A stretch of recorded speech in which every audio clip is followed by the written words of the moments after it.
Dimulai dengan fase interfase yang terjadi di dalam inti sel. Nah, di sini ada beberapa kromosom ya, kelihatan seperti benang-benang halus berwarna biru dan berwarna merah. Jadi dia ini bersifat diploid. Yang biru ini berasal dari garis ayah dan kromosom yang berwarna merah ini berasal dari garis ibu.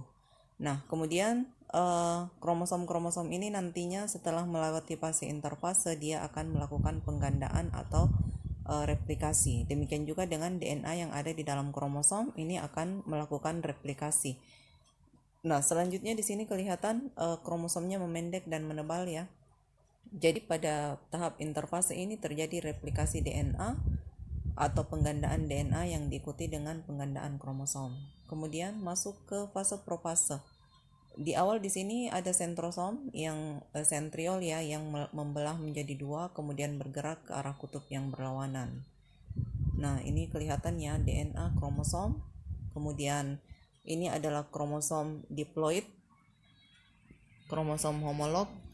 Di sini kelihatan lengannya saling melilit. Jadi terlihat di sini lengan-lengan kromosom saling melilit yang disebut dengan kiasma.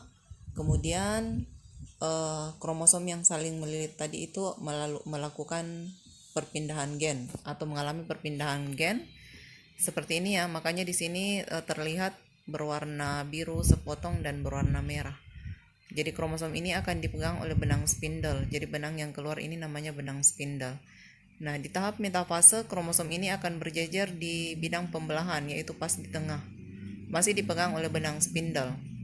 Jadi kromosom dengan 4 lengan. Nah, masuk di anafase 1. Kromosom homolog ini saling berpisah, jadi ditarik ke arah kutub yang berlawanan.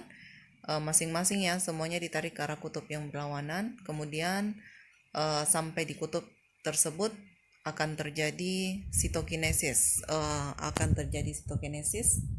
Ini adalah tahap telofase. Dan lama-kelamaan sel akan membelah menjadi 2. Nah, untuk tahap meiosis 2, sel yang hasil pembelahan tadi itu masing-masing mengalami lagi pembelahan ke tahap berikutnya. Jadi mulai dengan fase profase seperti tadi ya. Jadi selanjutnya metafase, anafase, ini sudah tahap anafase. Kemudian selanjutnya sel akan mengalami lagi sitokinesis. Ini di tahap telofase. Dan akhirnya menghasilkan 4 sel yang baru.